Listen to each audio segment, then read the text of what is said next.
Hello everyone, welcome to my channel.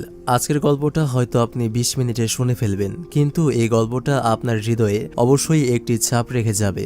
গল্পটার বিষয়ে আমি এখন তেমন কিছু বলছি না, শুধু বলছি গল্পের নায়কের জন্য আপনার মনে অজানা একটি মায়া হবে। পুরো গল্প জুড়ে মনে হবে নায়ককে কোনোভাবে কি বাঁচানো যায়। এই মেয়েটি এত আবেগ দিয়ে ছেলেটিকে ভালোবেসেছে, যদি ছেলেটির অকালে মেয়েটিকে ছেড়ে যাওয়ার হয় তাহলে মেয়েটির কি হবে। গল্পটা মনোযোগ দিয়ে দেখুন, আশা করছি আপনার ভালো লাগবে এবং কিছু না কিছু শিখিয়ে দিয়ে যাবে। তো এবার আর দেরি করতে চাই না, সরাসরি মূল গল্পে চলে যাচ্ছি। সিনেমার শুরুতে আমাদের নায়কের কিছু ভয়েস শোনানো হয়, মানে নায়ক আমাদের বলছিল, খুব অল্প আয়ু নিয়ে আমি পৃথিবীতে এসেছি। আমার জীবনে যে জিনিসটা সবচেয়ে গুরুত্বপূর্ণ সেটা হচ্ছে সময়। যে কোনো সময় আমার মৃত্যু হতে পারে, কিন্তু এই অল্প আয়ুর জীবনে আমি অনেকের ভালোবাসা পেয়েছি। আমার মৃত্যুর পর আমার বাবা মা ছাড়াও একটি মেয়ে খুব কাঁদবে। সেই মেয়েটির নাম হচ্ছে তেরু। সে আমাকে অনেক বেশি ভালোবেসেছে। আমার জীবনের শেষ কয়েকটা দিন আমাকে খুশিতে রাখার জন্য সে অনেক চেষ্টা করছে। তেরুর সাথে আমার বন্ধুত্ব হয় ছোটবেলা থেকে। যখন আমি প্রথমবার স্কুলে গিয়েছিলাম, তখন স্কুলের পাশের একটা জায়গায় আমি বসেছিলাম। ঠিক তখনই একটা মেয়ে আমার দিকে ছুটে এসে বলেছিল, তুমি এখানে কেন বসেছো? এই মেয়েটি হচ্ছে গল্পের প্রধান ফিমেল ক্যারেক্টার তেরু, আর গল্পের প্রধান মেল ক্যারেক্টারের নাম হচ্ছে তাকুমা। তো তেরু বলে, আমি এখানে স্কুলের পাজি হেড টিচারের জন্য পেন্সিল দিয়ে ঘষে ব্রেঞ্চটা নোংরা করে রেখেছিলাম, যাতে যখনই উনি এখানে এসে বসবেন তার জামাটা নোংরা হয়ে যাবে। কিন্তু তার আগে তুমি এখানে এসে বসে পড়লে। আচ্ছা, তুমিও এই জায়গাটাতে এভাবে নোংরা করো। তাকুমা বলে, কেন? তেরু বলে, আরে করো না, আমি করতে বলেছি না। এরপর তাকুমা এই জায়গাটা পেন্সিল দিয়ে ঘষে নোংরা করে। তারপর তেরু এখানে বসে নিজের ড্রেসটা নোংরা করতে শুরু করে, যেভাবে তাকুমা তার ড্রেস ভুল করে নোংরা করে ফেলেছিল। তাকুমা বলে, তুমি এটা কি করছো? তেরু বলে, এবার তো তুমি আমাকে ক্ষমা করবে, তাই না? তাকুমা বলে, তোমার নাম কি? তেরু বলে, আমার নাম তেরু, আমরা কি বন্ধু হতে পারি? আর এখান থেকে তেরু আর তাকুমার বন্ধুত্বের শুরু হয়। দিন পার হতে থাকে, তেরুর সাথে তাকুমার বন্ধুত্বটা গভীর হতে থাকে। তাকুমা ছোট থেকেই একটু অসুস্থ ছিল, এজন্য তাকে তার বাবা মা বিভিন্ন হসপিটালে নিয়ে যেত। একদিন তেরু তাকে বলে, আমার বাবা খুব ভালো একজন ডক্টর, ওনার কাছে চিকিৎসা নিলে তুমি সুস্থ হয়ে যাবে। তেরুর বাবা সত্যি অনেক বড় একজন ডক্টর, ওনার নাম হচ্ছে ডক্টর তানেডা। একদিন তাকুমার বাবা মা তাকুমার চিকিৎসার জন্য ডক্টর তানেডার সাথে কথা বলতে যান।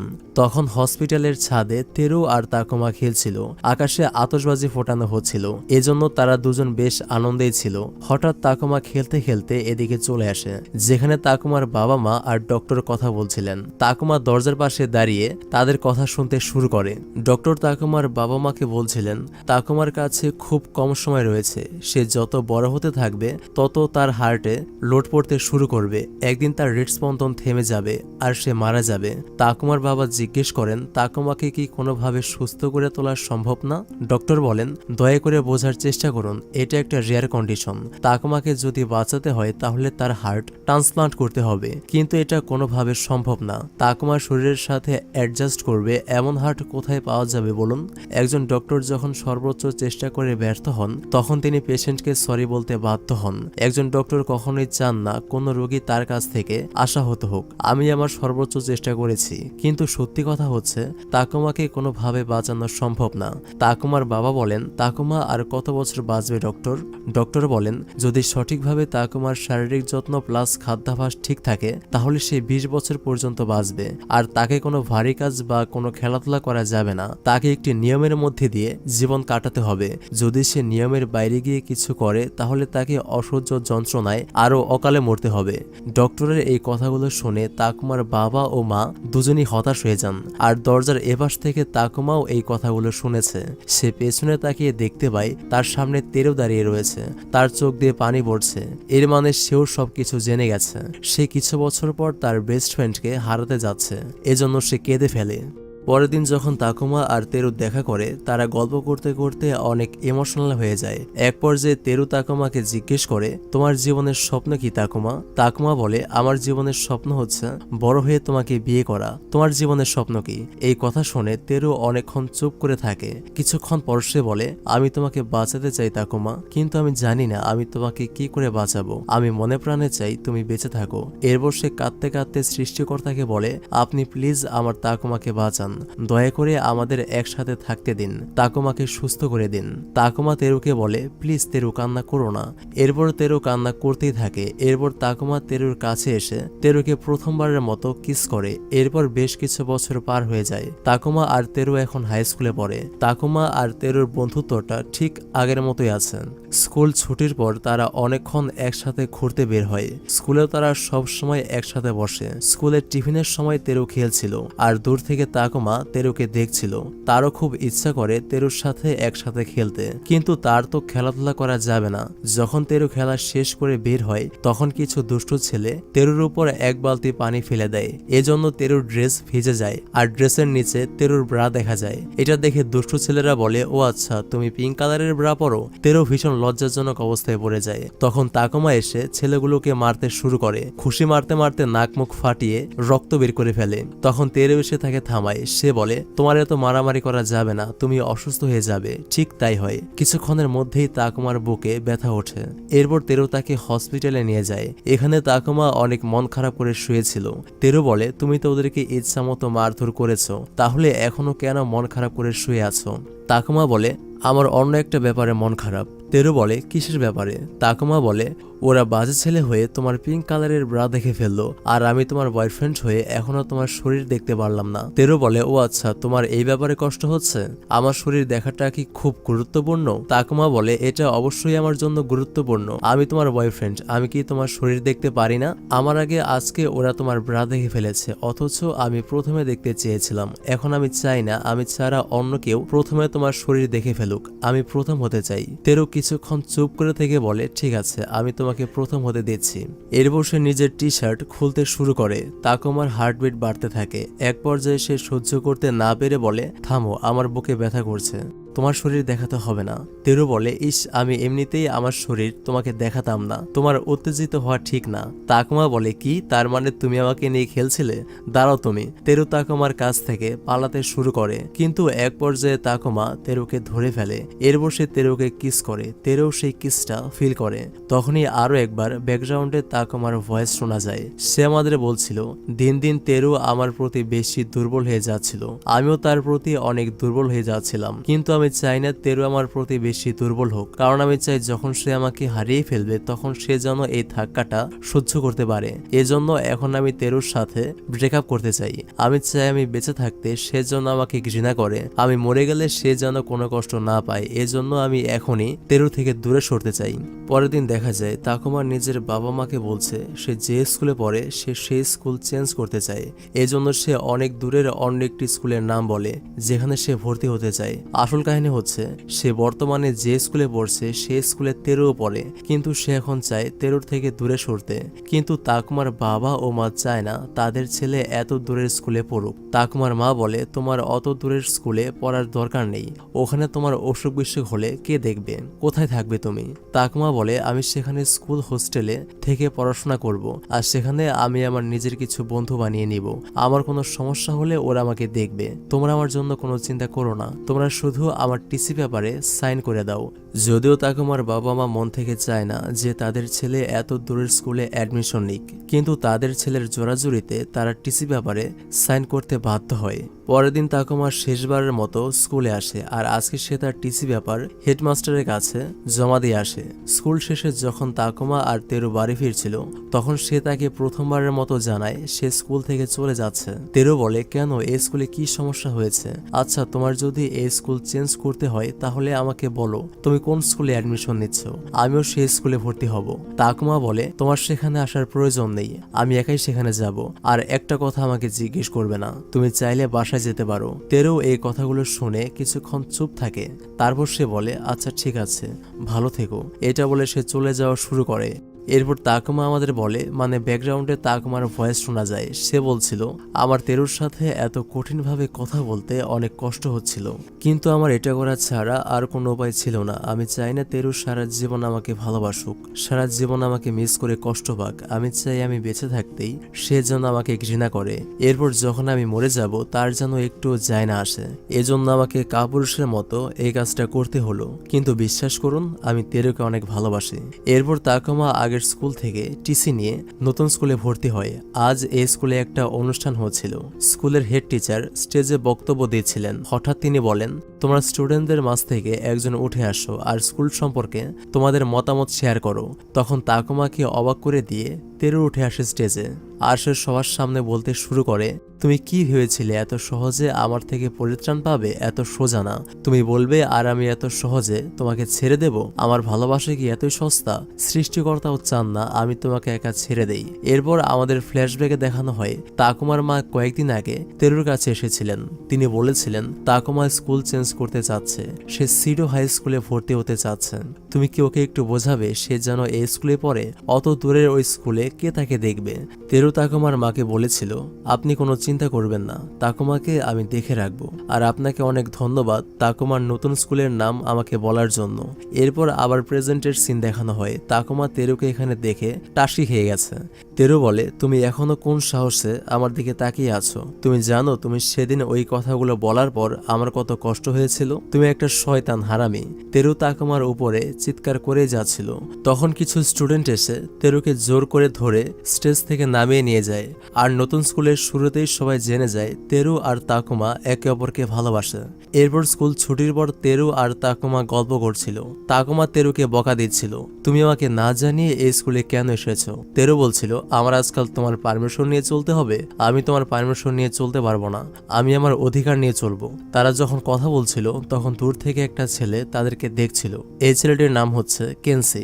এই ছেলেটির ব্যাপারে একটু ইনফরমেশন দিচ্ছি। কিছু কিছু ছেলে আছে না, মানে সুন্দরী মেয়ে দেখলেই হয়েছে।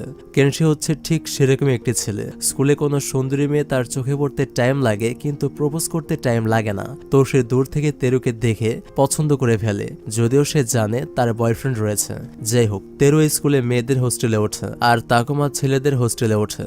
যখন তাদের স্কুল থাকে না তখনও তাকুমা যেখানে যায় তেরু সবসময় তাকুমার সাথে লেফটে থাকে। তাকুমা অনেক চেষ্টা করেও তেরুকে তার কাছ থেকে দূরে সরাতে পারে না। তাকুমা তেরুকে বলে, এবার তো ছাড়ো, আমি হাঁটতে পারছি না। তেরু বলে, না হাঁটতে পারলে নাই, আমি ছাড়বো না। সে তাকুমার সাথে লেগেই থাকে। তখনই হঠাৎ তাকুমার সাথে একটি মেয়ের দেখা হয়। এই মেয়েটির নাম হচ্ছে মিনা। এখানে মিনার বিষয়ে একটা কথা বলছি। তাকুমা যে হসপিটালে প্রতি সপ্তাহে চেক আপের জন্য যায় সেখানে মিনাও প্রতি সপ্তাহে চেক আপের জন্য যায়, কারণ সে নিজেও অসুস্থ। আর সেখানে মাঝে মধ্যে তাকুমার সাথে তার দেখা হতো। তো আজকে তাকুমার সাথে রাস্তায় দেখা হয়, সে তাকুমার সাথে পরিচিত ভঙ্গিতে কথা বলছিল। কিন্তু এই ব্যাপারটা তেরুর অনেক জেলাসিতে লাগে। কথায় আছে না, মেয়েরা আর কিছু পারুক আর না পারুক, জেলাসিতে পিএইচডি করা। এজন্য ফেরার সময় তেরু তাকুমার সাথে কথা বলে না, সে তাকুমার থেকে দূরে সরে বসে। তাকুমা তার রাগ ভাঙানোর জন্য তার কাছে যায়, কিন্তু এজন্য তেরু আরো দূরে সরে এসে বসে। তাকুমা বলে, কি হয়েছে, তুমি রাগ করেছো? ঠিক আছে, আমি এরপর থেকে আর কোনো মেয়ের সাথে কথা বলবো না। তেরু বলে, তোমাকে কথা বলতে কে নিষেধ করেছে? আমি মোটেও রাগ করিনি। বলেই সে রাগে ফসফস করতে থাকে। পরের দিন তেরু যখন স্কুলে যায় তখন কেনসি তাকে সবার সামনে প্রপোজ করে, কিন্তু তেরু তাকে কোনো পাত্তা দেয় না। কিন্তু এজন্য কেনসি তেরুর হাত ধরে বলে, আমি তো তাকুমার বিষয়ে খোঁজ খবর নিয়েছি, যে কয়দিন পর মরে যাবে তার সাথে কি ভবিষ্যতের স্বপ্ন দেখা ঠিক? আমি কি তাকুমার চেয়ে কোনো অংশে কম? কিন্তু তবুও তেরু নিজের হাত ছাড়িয়ে নিয়ে এখান থেকে চলে যায়। সন্ধ্যাবেলায় তাকুমা কেনসির সাথে দেখা করতে আসে, কারণ কেনসি জোর করে তেরুর হাত ধরে টেনেছে। এই ব্যাপারটা তাকুমার মোটেও ভালো লাগেনি। কিন্তু তাকুমা যখন কেনসির কাছে আসে, কেনসি বলে, আমিও তোমার কাছে যাচ্ছিলাম, আমার তোমার সাথে কথা আছে, একটু সাইডে আসো। তারপর কেনসি বলে, দেখো আমি হার্টের অসুখের ব্যাপারটা জানি, আর এটাও জানি তুমি বেশি দিন বাঁচবে না, কারণ এই সেম অসুখটা আমার বাবারও ছিল। এজন্য এই অসুখের বিষয়ে আমার অনেক ভালো নলেজ আছে। তুমি তো সারা জীবন তেরুর পাশে থেকে তাকে ভালোবাসতে পারবে না, তার তো সারা জীবন পাশে থেকে তাকে ভালোবাসতে পারবে, তার যত্ন নিতে পারবে এমন কাউকে দরকার, তাই না? আমার তেরুকে অনেক পছন্দ হয়েছে। তুমি তো তেরুর সাথে ব্রেকআপ করার জন্য এই স্কুলে এসেছিলে, রাইট? তাহলে সেটাই করো, তেরুকে আমার হাতে তুলে দাও। আমি তোমাকে কথা দিচ্ছি, আমি তেরুকে সারা জীবন দেখে রাখবো, ওর অনেক যত্ন নিব, ওকে অনেক ভালোবাসবো। আমার মতো করে অন্য কেউ ওকে ভালোবাসতে পারবে না, তুমি আমাকে বিশ্বাস করতে পারো। তুমি কি চাও না তেরু আমাকে ভালোবেসে তোমাকে ভুলে যাক? এখানে কেনসির এই কথাগুলো মেনে নেওয়া ছাড়া তাকুমার কাছে আর কোনো উপায় ছিল না, কারণ সে সত্যি সারা জীবন তেরুর পাশে থাকতে পারবে না। এই ছোট জীবনে তাকে যে এমন এক বাস্তবতার সামনাসামনি কখনো হতে হবে সে কখনো জানতো না। এখন তাকে নিজে একজন পুরুষ হয়ে নিজের ভালোবাসার মানুষটিকে অন্যের হাতে তুলে দিতে হবে। এর চেয়ে কষ্টের আর আর কিছুই নেই। কিন্তু বাস্তবতা কঠিন হলেও মানতে হবে। তাকুমা কেনসির প্রস্তাবে রাজি হয়। পরের দিন থেকে কেনসি তেরোকে পটানোর ট্রাই করতে শুরু করে। তাকুমা এসব দূর থেকে দেখে, কিন্তু এসব মেনে নেওয়া ছাড়া আর কোনো উপায় নেই। এরপর দিন সে তেরোকে বলে হসপিটালে চেক আপের জন্য যায়। আজকে হসপিটালে মিনা নামের সেই মেয়েটি এসেছিল। সে তাকুমাকে পেয়ে তার সাথে গল্প করতে শুরু করে। এখানে একটা বিষয় হচ্ছে, মিনা কিন্তু তাকুমাকে অনেক দিন থেকে পছন্দ করে, আর আজ সে তাকে প্রপোজ করে। কিন্তু তাকুমা তাকে বলে আমি তেরোকে ভালোবাসি। এরপরও মিনা তাকে ইমপ্রেস করার ট্রাই করছিল। এরপর সন্ধ্যাবেলায় সে তেরোর সাথে দেখা করে। তেরো তাকে বলে তুমি কি সারাদিন হসপিটালে ছিলে? সেখানে কি আজকে ওই মেয়েটিও চেক আপের জন্য এসেছিল? তুমি কি এই জন্যই এত দেরি করেছো? কি কথা বলছিলে তোমরা? তাকুমা বলে মিনা আমাকে বলেছে সে আমাকে পছন্দ করে। তেরো তাকে বলে তুমি ওকে কি বলে এসেছো? তাকুমা বলে আমি ওকে কিছুই বলিনি। এই কথা শুনে তেরো বলে কেন তুমি ওকে মুখের উপর না করে আসতে পারোনি? কেন তুমি ওকে বলনি তুমি আমাকে ভালোবাসো? আসলে তাকুমা কিন্তু চাচ্ছে যেন তেরো তাকে ঘৃণা করে ভুলে যায়। এজন্য সে তেরোর সামনে এমন উল্টাপাল্টা কথা বলছে। তেরো বলে তোমার ওই মেয়েটিকে ভালো লাগে তাই না? তাহলে সরাসরি আমাকে বললেই পারতে। আমার ভয়ে স্কুল চেঞ্জ করার কোনো প্রয়োজন ছিল না। তুমি অন্য কাউকে ভালোবাসো জানলে আমি নিজেই সরে যেতাম। আমাকে এতটা কষ্ট না দিলেও পারতে। কথাগুলো বলে তেরো কাঁদতে কাঁদতে এখান থেকে চলে যায়। তেরো চলে যাওয়ার পর তাকুমার অনেক মন খারাপ হয়। তেরোকে কষ্ট দেওয়ার জন্য তার নিজেরও ভালো লাগছে না।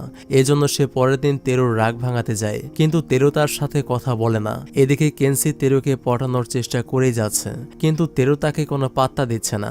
এক পর্যায়ে সে বলেই ফেলে ওই তাকুমার জন্য তুমি আমার মতো ছেলেকে ইগনোর করছো তাই না? তাকুমা না মরা পর্যন্ত আমি তোমাকে পাবো না তাই তো? ইচ্ছে তো করছে আমি নিজে ওকে গলা টিপে মেরে ফেলি। তাকুমা এখনো মরছে না কেন? এই কথাগুলো শুনে তেরো রেগে যায় আর কেনসিকে চর মেরে বলে একজন মানুষের মৃত্যু কামনা করতে লজ্জা লাগে না? তুমি কি মানুষ নাকি একটা জানোয়ার? আমি কোনোদিন তোমাকে ভালোবাসবো না। আমি শুধুমাত্র একজনকে ভালোবাসি আর সে হচ্ছে তাকুমা। এদিকে তাকুমাকে দেখা যায় সে এখন রিয়েলাইজ করেছে তেরোকে কেনসির মতো একটা ছেলের হাতে ছেড়ে দেওয়া তার ভুল হয়েছে। এজন্য সে কেনসির কাছে গিয়ে বলে তুমি তেরোর পেছন ছেড়ে দাও। কেনসি বলে আমি কেন তেরোর পেছন ছেড়ে দেব? ছাড়ার হলে তুমি ছেড়ে দাও। তাকুমা বলে আচ্ছা আমি কি করতে পারলে তুমি তেরোর পেছন ছেড়ে দেবে? কেনসি বলে তাহলে কাজ করো, আমার সাথে 100 মিটার দৌড় প্রতিযোগিতায় লাগো। যদি তুমি জিতে যাও তাহলে আমি তেরোকে ভুলে যাব। কেনসি তাকুমাকে এই কথা বলছে কারণ সে জানে তাকুমার হার্টের প্রবলেম আছে। সে বেশি দৌড়াতে পারবে না বা দৌড়ালে তার অনেক সমস্যা হবে। এজন্যই সে কখনোই দৌড় প্রতিযোগিতায় অংশগ্রহণ করতে চাইবে না। কিন্তু তবুও তাকুমা অনেক সাহস নিয়ে বলে ঠিক আছে 100 মিটার দৌড়ে যদি আমি জিতে যাই তাহলে তুমি আর কখনো তেরোর ধারে কাছে আসবে না, আর যদি আমি হেরে যাই তাহলে তেরো তোমার। এরপর দৌড় প্রতিযোগিতার আয়োজন করা হয়। তারপর যখন দৌড় শুরু হয় তখন কেনসি অনেক জোরে দৌড়াতে পারছিল, কিন্তু তাকুমা খুব বেশি জোরে দৌড়াতে পারছিল না, যেন সে হেরে যাবে। কিন্তু তবুও সে মনে বিশ্বাস আনে তাকে তেরোর জন্য জিততে হবে, তাকে হেরে যাওয়া যাবে না। শুনেছি মানুষ যখন মনে প্রাণে কোনো কিছু বিশ্বাস করে তখন সৃষ্টিকর্তাও তাকে তার বিশ্বাসটা সত্যি করতে সাহায্য করে। ঠিক তাই হয়। অনেক কষ্টের শেষ পর্যন্ত তাকুমা এই প্রতিযোগিতায় জিততে সক্ষম হয়। এরপর সে হাঁপাতে হাঁপাতে বলে আর কখনো তেরোর দিকে চোখ তুলে তাকাবে না। এরপর সে মাঠের উপর শুয়ে পড়ে, সুন্দর করে বিজয়ের হাসি হাসে। তারপর সন্ধ্যায় সে তেরোর সাথে দেখা করতে আসে। তেরো তার উপর রাগ করে আছে। সে সোজা তেরোর কাছে গিয়ে তেরোকে জড়িয়ে ধরে আর বলে আমি তোমাকে ভালোবাসি। এরপর সে তেরোকে সরাসরি বলে আমার সাথে সেক্স করবে? আমি তোমাকে চাই তেরো। এরপর সে তেরোকে কিস করতে শুরু করে। তেরো তাকে থামিয়ে বলে তোমার এসব করা যাবে না তাকুমা, উত্তেজিত হলে তোমার হার্টের সমস্যা হবে। তাছাড়া এখানে যে কোনো সময় যে কেউ চলে আসবে। তাকুমা বলে আমি গেট লাগিয়ে দিয়ে এসেছি, এখানে কেউ আসতে পারবে না। আজ আমি কোনো বাধা মানতে পারবো না, আমি তোমাকে চাই। বলেই সে আবারও তেরোকে কিস করে। তেরো নিজেকে ধরে রাখতে পারে না। আর আজকে প্রথমবারের মতো তারা একে অপরের সাথে শারীরিকভাবে ঘনিষ্ঠ হয়। বেশ কিছুদিন পার হয়ে যায়। একদিন তেরো আর তাকুমা যখন একসাথে ছিল তখন কেনসি সেখানে চলে আসে। সে বলে আমি নতুন একটা প্রেম করেছি, আজকে তার সাথে ফার্স্ট টাইম দেখা করতে যাচ্ছি। আমাকে কেমন লাগছে? তোমরা আমাকে অভিনন্দন জানাও। এরপর তেরো আর তাকুমা কেনসিকে অভিনন্দন জানায়। তারপর কেনসি তার গার্লফ্রেন্ডের সাথে দেখা করতে যায়। যখন সে তার গার্লফ্রেন্ডকে দূর থেকে দেখে সে তার দিকে হাত নাড়ায়, কিন্তু যখন রাস্তা পার হয়ে সে তার গার্লফ্রেন্ডের দিকে আসতে যাবে তখনই ভয়াবহ একটা অ্যাক্সিডেন্ট হয়। অ্যাক্সিডেন্টে কেনসির অবস্থা অনেক খারাপ হয়ে গেছে, সে বাঁচবে না। তাকে তেরোর বাবা ডক্টর তানাডার হসপিটালে ভর্তি করা হয়েছে। ডক্টর তানাডা কেনসিকে পরীক্ষা করে দেখতে পান কেনসির অ্যাক্সিডেন্ট হলেও হার্টের কোনো ক্ষতি হয়নি, আর কেনসির হার্ট তাকুমার সাথে পারফেক্ট ম্যাচ করবে। এজন্য তিনি কেনসির বাবা মাকে রিকোয়েস্ট করেন কেনসির হার্টটা যেন তাকুমাকে ডোনেট করা হয়। যেহেতু তাদের ছেলে বাঁচবেই না, এজন্যই তারা ডক্টরের প্রস্তাবে রাজি হন। তারাও চান তাদের ছেলে মারা গেলেও তাদের ছেলের হার্টটা যেন কারো মধ্যে বেঁচে থাকে। এরপর ডক্টর তানেটা তাকুমার বাবা মাকে খুশির খবর জানান যে তাকুমার জন্য হার্ট পাওয়া গেছে। খুব শীঘ্রই অপারেশন করতে পারলে তাকুমাকে বাঁচানো সম্ভব। এই খবরটা শোনার পর তাকুমার বাবা ও মা অনেক খুশি হন। তাকুমা ডক্টরকে বলে, অপারেশন শেষ হলে আমি কি যে কোনো ধরনের খাবার খেতে পারবো?